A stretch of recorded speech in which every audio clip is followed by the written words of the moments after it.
Voilà, la conférence donc, de François Hollande annulée. Dans son livre, il parlait lui-même de crise démocratique. Elle est sous ses yeux.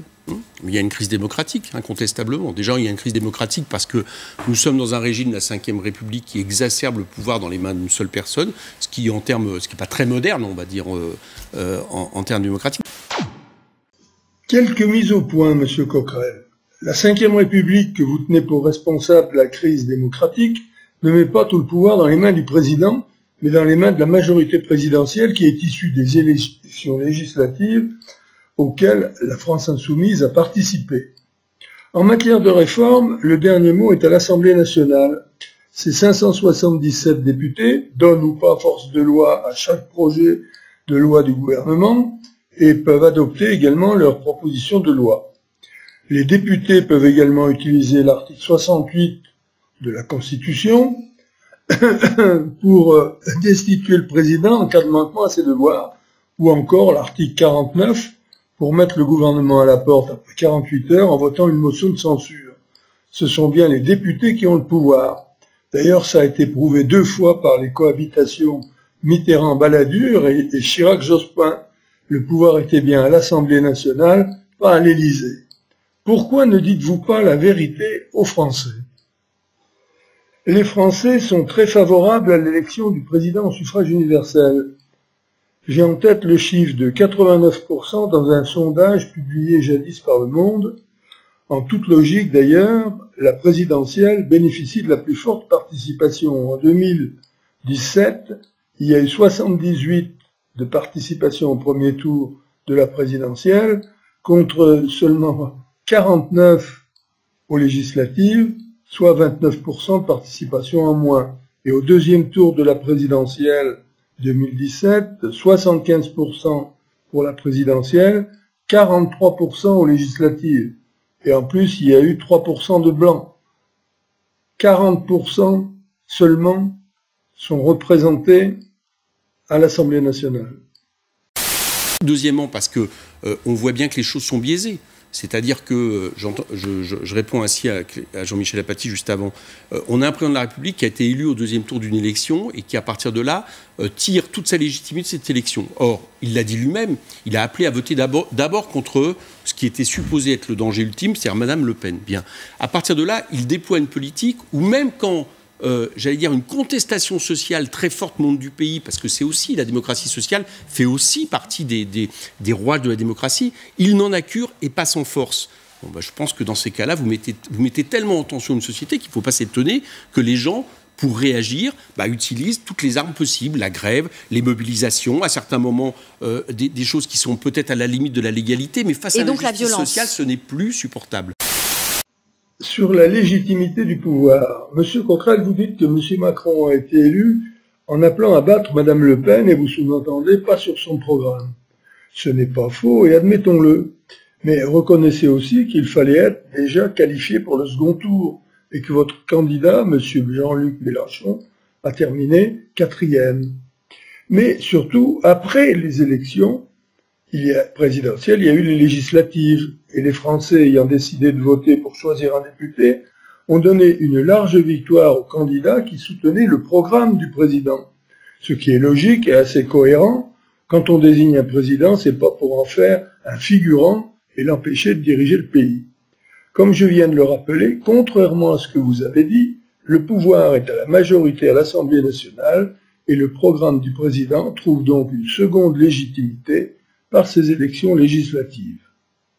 Sur la démocratie sociale, vous qualifiez de passage en force ce qui n'est que le vote de la loi par le Parlement, et vous justifiez toutes les réactions, même à la limite de la légalité des citoyens, contre cette injustice sociale. Mais les Français, et d'abord ceux qui ont voté pour la France insoumise, peuvent constater que vous ne demandez pas au gouvernement d'instaurer au plus vite le référendum d'initiative citoyenne en toute matière, qui, sans grève, sans manifestation, permettrait aux citoyens d'imposer un référendum pour tenter d'abroger une loi jugée injuste ou inappropriée et de soumettre directement au peuple, devenu souverain, les propositions de loi citoyennes. Il y a eu des manifestations et des grèves contre la loi Fillon en 2010, qui a fait passer l'âge de 62 à 62 ans pour le départ en retraite. sans résultat. Et cela a coûté de l'argent aux grévistes non payés, des tracas aux usagers et une perte pour l'économie du pays. Le 24 septembre 2017, les Suisses ont, eux, abrogé une loi sur les retraites qui allait augmenter d'1 an l'âge de départ en retraite des femmes et les cotisations de tout le monde par un RIC soutenu par le Parti suisse du travail, qui est de gauche. En Suisse, l'opposition ne se contente pas de gesticuler. Mais la France insoumise n'a pas pour priorité de donner aux citoyens le pouvoir de se défendre contre les lois injustes.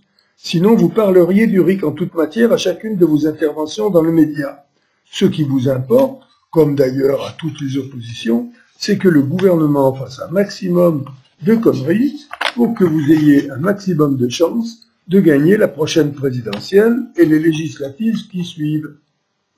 Vos militants ulcérés vont m'incendier sur les réseaux sociaux faisant valoir que la France insoumise a le RIC dans son programme.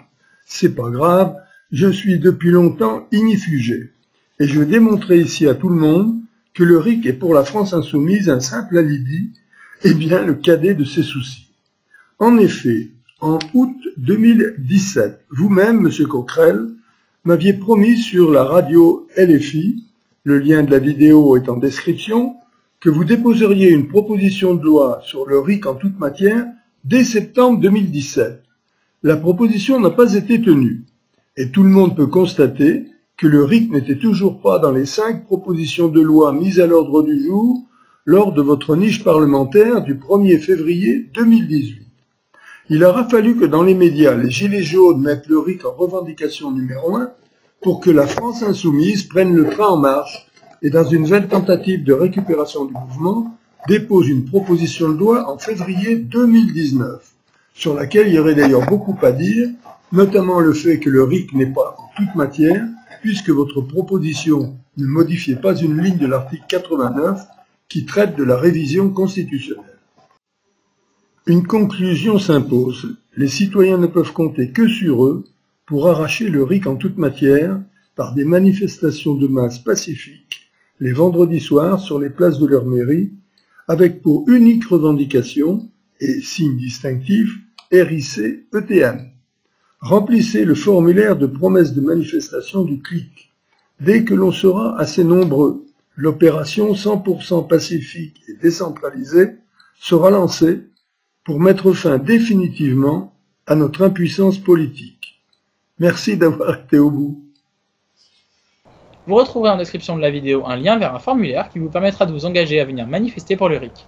L'investissement personnel demandé est minime, 4 heures par mois, au regard de l'immense bénéfice escompté, mettre fin est définitivement à l'impuissance politique des citoyens. Rejoignez-nous et faites-le savoir, à bientôt.